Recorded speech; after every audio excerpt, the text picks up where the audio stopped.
Hello, Jamie here, just diving in before this episode. If you're here every week and you want to support the show, then check out our Patreon. You get ad-free feed, you get weekly green room after shows and Q&A episodes where your questions help shape the conversation. There's a few different layers depending on how much you love it. So the link's in the show notes. Have a look. Enjoy the show. Welcome to NeedleXChange, the stories behind the stitches. I'm Jamie Chalmers, aka Mr. X Stitch, and today I'm interviewing Ruth O'Leary. This is the second part of my Needle Exchange with Ruth, and in this part we rewind to Ruth's stitching origins, how she learnt from her mum and her gran, and how the Embroiderers Guild community levelled up her practice. We explore the role that the Embroiderers Guild could have in the modern, digitally influenced world of embroidery, and as always, we touch on Ruth's cultural touchpoints as well. It's fair to say she likes a bit of sci-fi. Ruth's work's sublime, and it's lovely to see someone who is in a post-career phase and allowing her artistic essences to flow. And talking with Ruth reminded me of my conversation with Leslie Wood, another artist in a similar vein. You can find my conversation with Leslie at NeedleXChanges 35 and 36, and it's definitely worth a listen. If you're enjoying this show and you have the time to leave a rating on your podcasting platform, that would be amazing, as it will help other people share your enjoyment. I'll be back next week with somebody else from another part of the needlework world. So until then, enjoy the show. Can we travel back in time? Can we go back to how you got into needlework in the first place? Can you tell me the tale? My family, I suppose. My mum and my grandmother. And my mum made... Unfortunately, my mum is now partially sighted, so that's means she can no longer sew, but previously she used to make the most beautiful soft toys, absolutely gorgeous soft toys, and granted a bit of everything, bit of quilting, a little bit of embroidery. So like many people, I just learned from them when I was a kid. It never crossed my mind that this might be something people did for a living, so it wasn't. It was just a hobby that came back to on occasions. I think when I was a student, my first embroidery project was stitching the name of a band on the back of a denim jacket. I found that I'd rather enjoyed the process and then just kept on going just for fun. Yeah. And so how, I'm not trying to do a thing where I lead you into telling me your age, but I mean, how long has that been? You know, has it always been a hobby all the way along? You know, that's ever since then. Yes, so that is a depressingly long time in the past. So yeah, so yes, whenever that was, 30 odd years, I suppose. Yes. Right. And then at what point did you get involved with the Embroiderers Guild? Oh heavens! God, I can't remember. How long ago was the Embroiderers Guild? I happened to bump into a lady in the department store when I was buying some thread, and she was buying some thread, and she got chatting, and she said, "Why don't you come along to the Embroiderers Guild? You'd probably like it." And I've been a member ever since. So that was just completely random. So that, dear me, I can't remember how long ago that was, but I'm pretty sure she had a couple of kids in a pushchair, and they're now grown up and away. So it was a good long time ago. A fair wee while. I was a member of the Embroiderers Guild in Milton Keynes for a while, and I guess I am an unorthodox member, shall we say. Still probably am. But what I loved about it was the opportunity to discover textile art that I wasn't looking for. So therefore, to find out about things I liked, but I never would have thought to have discovered I liked it. It makes absolute sense, yes. Yeah, I'm interested in what, and before we talk about like you being the chair of the branch and all those sorts of things, there are still Embroiderers Guild groups, even if that's not what they're called anymore. And it would be interesting for us to work out the pitch for why people should bother to get involved in them. Learning from others, a shared community of interest, whatever your interest is always going to be very, very valuable. You can share ideas that your family probably sick to death of hearing about to an audience who actually wants to hear them.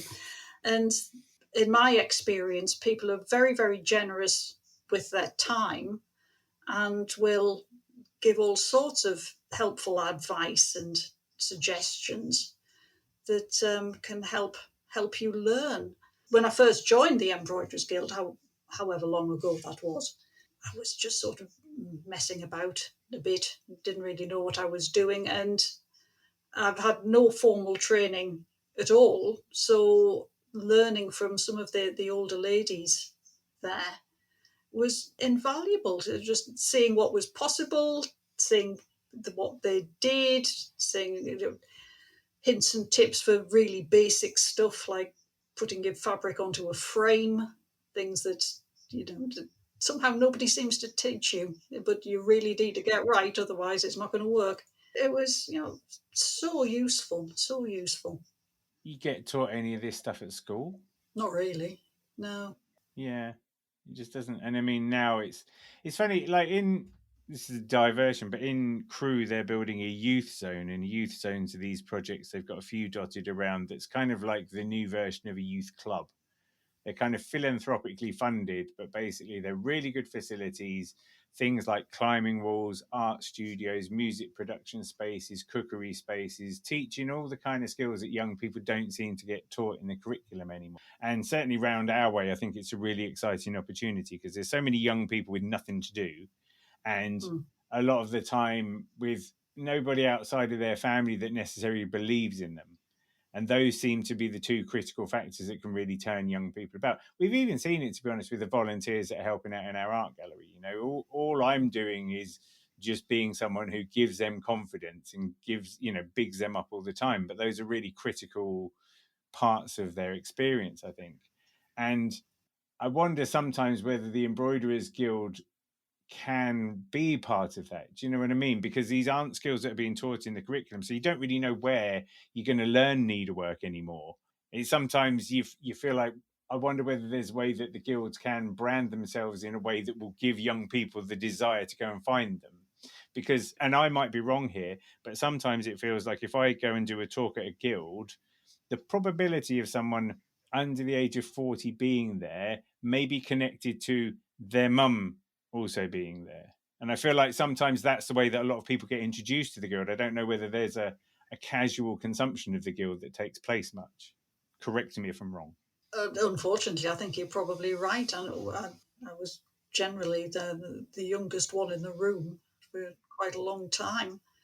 I don't think I would be now, but back then I was.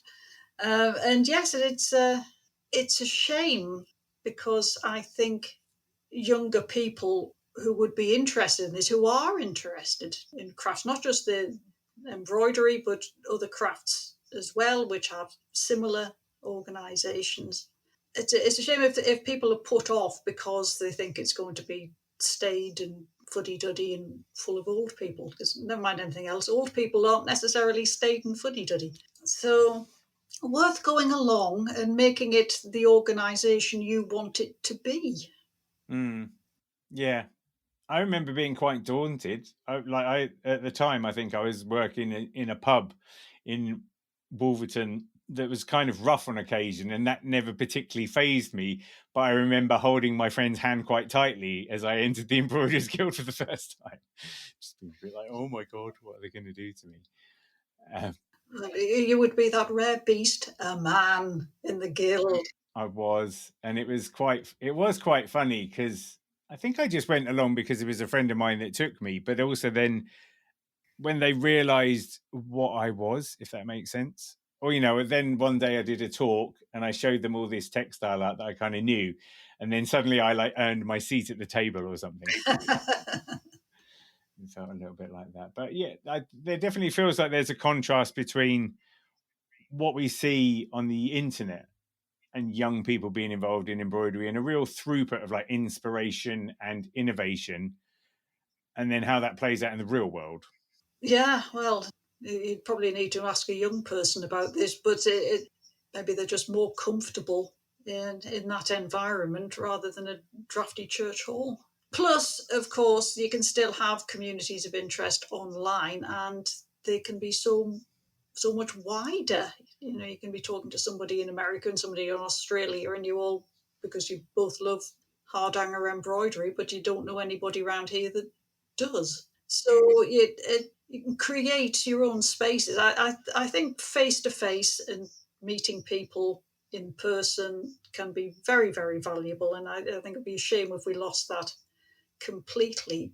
But that doesn't mean to say that there aren't advantages to our current digital world as well, because you might be the only, even if you went to the guild, nobody else might be interested in what you were doing, but you can find somebody somewhere who is, and you can still share hints and tips and pictures of what you're working on. Yeah, I was talking to a friend of mine called Emma Homan, Maker's Marks, and she's done a book, I think, of 150 needle point stitches, and now she's got another book coming out. So I think the total number of stitches she'll have shared is over like 200. But I was saying, like, for some people, all they need to do is find one of those stitches and lean into it, and then maybe they can be like the person who does that stitch.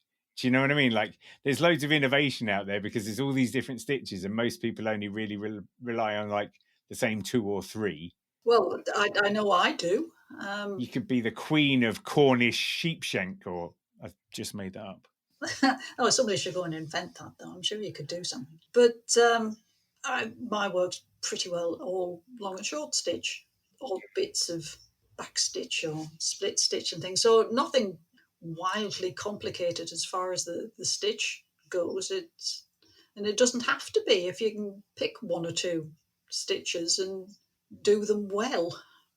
Yeah, I think it's just interesting. I think that you have this opportunity for people I don't know, like the market's really saturated sometimes, and yet there's still innovation. But I was saying that like a real good shortcut would be to find 1 or 2 of these stitches and just noodle around with those for like a year and see what creative paths they take you, whether it allows you to be more textural in your work and that kind of thing, Absolutely, yeah. But I'm probably sadly lacking in my knowledge of individual stitches. Cornish sheepshank could be a real thing for all I know. It deserves to be, because I've found what works for me and I tend to stick to it. Yeah, but then you're exploring the design side of things, aren't you, I suppose, and that's where... Yeah, so that I know that this particular limited range of stitches allows me to get the effects that I'm attempting to achieve. If I wanted to do something and found that they weren't, then go and explore a bit further. Sometimes I'll try things just for fun, like teaching myself tambour beading from videos on YouTube. Never really incorporated that into anything much, but it was fun. You've done gold work? I have done gold work, yes. I went through a bit of a gold work phase, but so that was fun as well. And I think I keep going back to the same stitches because I have a particular look that I enjoy making, and I'll end up going back to that. And I know the stitches that I can use to help me achieve that. But every so often I'll have a go at something else just for the hell of it. Are you still a member of the guild? I am, yes. I'm not a member of a group, but I am a member of a guild as an individual member, yeah. Right. Come along to some of their talks and things online, which are always well worth attending. Excellent. Yeah, I've got a talk next January at my local branch, which actually is like, when is it? About half an hour drive from here. Mm-hmm. Should probably just go to it from time to time, like a normal person. And see what I can learn.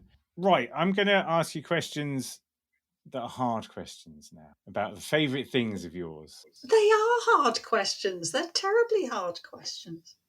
I never thought when I started this, I thought it'd just be a good one to just measure across, just nice, easy questions, find out people's influences. But as I've said before, I can say to someone, let's talk about the creative journey. Let's talk about the fear you feel when you put yourself out there. And people are like, that's nice and easy. Then I'm like, what was a good film? And they're like, oh. Well, I'm glad it's not just me. Let's go for films. Do you have a favourite film? I don't know that I don't really have favourites in anything. I don't think I have favourite genres. I have a sort of loose and amorphous cloud of things that might be my favourite at any given time, but it fluctuates rather a lot. Are there any, not one favourite. Let's talk about genres. Big fan of science fiction, always have been since I was a kid. Okay, like top 3 sci-fi films that come to mind? Oh, the original Star Wars, of course. Who wouldn't? Have you seen Dune? The sort of recent, not the... I haven't seen the sequel. I saw the one before that. Fantastic. Worth watching for the production design alone, even if you don't care about the plot. Go and watch it for how it looks. I seem to remember feeling quite exhausted after watching it. Yeah, like I can understand that.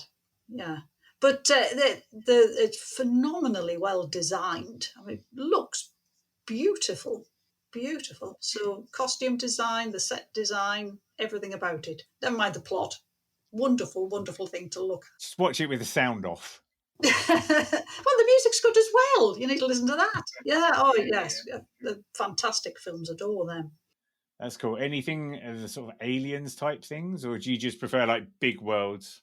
Yeah. Oh, Alien, the original Alien in particular. Wonderful film. Terrifying.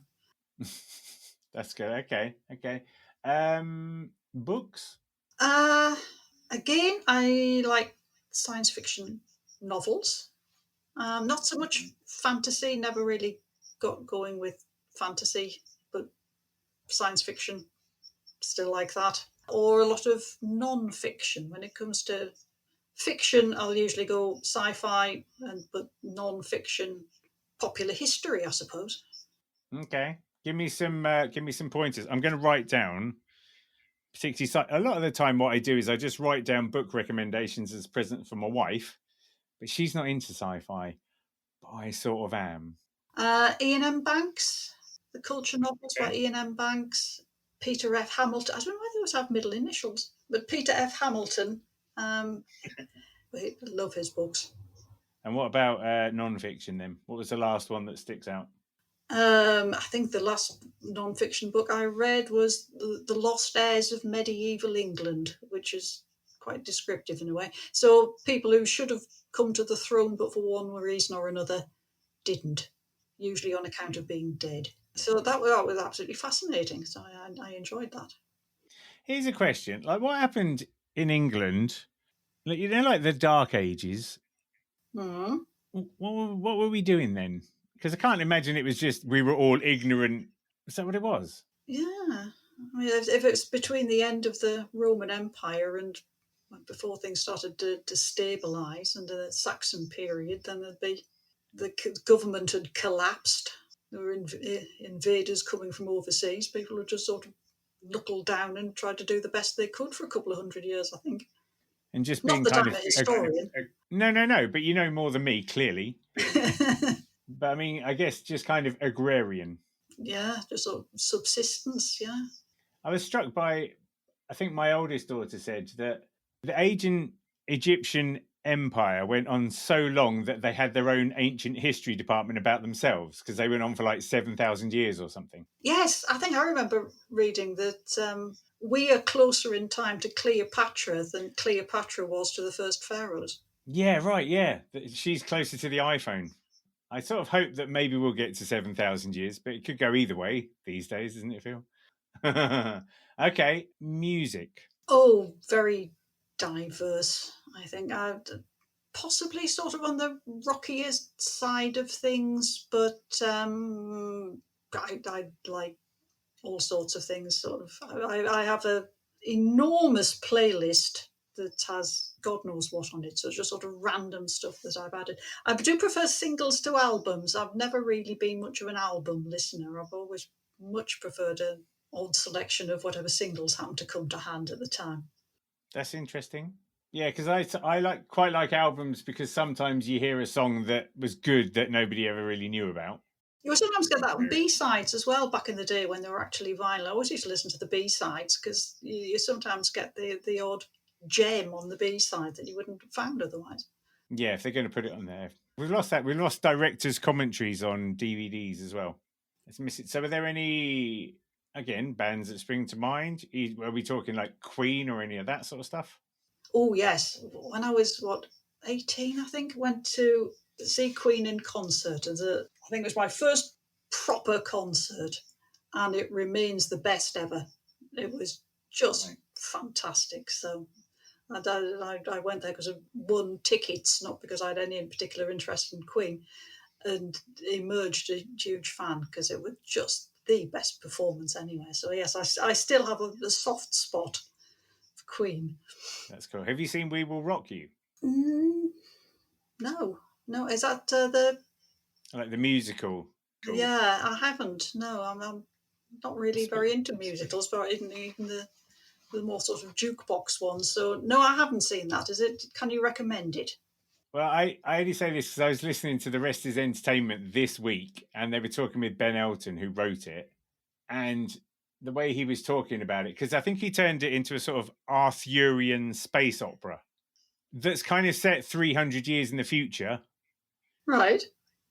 where most people are hypnotized by devices that are holding their attention. Like, this is written in the late 90s, so eerily predictive. But basically, yeah, there's like all these people algorithmically held by music, but there's this one band who had a guitar and it's in some rock, and whoever pulls it out, can like release everybody from these musical prisons or something. I feel like you'd probably like it. Yes, that sounds totally demented. I should go and see that. That sounds great. I think over 20 million people have seen it worldwide or something, it's like... Yes, I'm catching up with it a bit late in that case. But yeah, that sounds a lot more fun than I thought it would be. So Yeah, yes, I need to check this out. I went to see ABBA Voyage. Oh, I haven't seen. A friend of mine's seen that and said it was amazing. Yeah. I have cried about 5 times. It was so good. I have this thing where, like, if something's really good or if someone gets a standing ovation, it makes me really emotional. Like, we took our kids to the circus and it was really good. And I was so pleased that I started crying. And then with ABBA, it was just everything. Because, like, I used to listen to it when I was younger because my mum had it and all the songs were good and the production's so good and everything. And Mary's like dancing next to me, my wife, and she kept looking over. She's like, what's going on? And I'm like, I don't know. It's really good. It's really good. It's ridiculous. I would recommend it, though. It was amazing. Yes, I have heard that it's absolutely fantastic. So, yes. What is an interesting fact that not a lot of people know about Ruth O'Leary? Oh, I am prepared for this one, amazingly. An ancestor of mine was a minor but notable 19th century poet. Okay. But not in the English language. Okay. I have here a book of her collected work. Oh, wow. And I apologise to any Gaelic listeners, speakers who might be listening, because I am not a Gaelic speaker and I'm probably going to pronounce this horribly wrongly. Mary Vi O'Leary, poet of her people, it says here on the book that I have, which is collected works in Gaelic, but also, fortunately, with English translations. So, people have done PhDs on her work. She has her own Wikipedia page. Oh, amazing. Yes, she's an ancestor of mine, and not many people know that. Should she be immortalised in needlework at some point? I have thought about that, actually. I thought maybe you'd actually sort of stitched calligraphy and taking some of her poems and maybe stitching some lines, but I think I might need to go for the English version because otherwise I don't know what on earth I'm doing. Is there any friendly Gaelic? I wouldn't want to get something wrong and cause offence inadvertently just through my own total ignorance. So, yes, but it is something I have thought of doing, that, yes, I would like to do something to do with her poetry at some point. That seems like a very fitting overlap. Yes, bringing it into... She died in, sorry, I'm just looking at the back, 1849. So, yes, bringing it to, 170 odd years into the future. Yes. It gives you 24 years to do something, and you could go for the double centenary. Yes, good plan. Yes. Heard it here first, people. Well, I might get around to it by then. That's cool. Ruth, thank you for having the Needle Exchange with me. It's been an absolute pleasure. Thank you.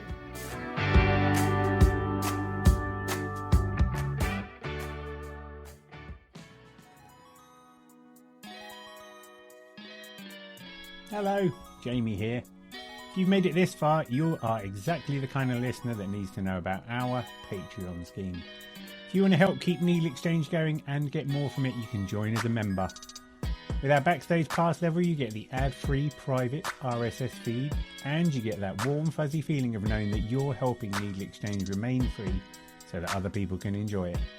In our Green Room layer, you get all of that, plus a weekly 10 to 12 minute after show. Oh yeah, bonus content. And you can submit questions to our forthcoming Q&A episodes. And if you want to go all the way, our executive producer layer adds a quarterly patron-only group show. Imagine 4 different machine embroidery artists talking with each other about the medium they love. Oh yes, we can make that happen. You also get your name on the producer wall. Just head to patreon.com/xstitch or tap the link in the show notes. Your support will keep NeedleXChange going and make it so that we can really celebrate this medium that we love. Thank you for helping. I'll see you soon.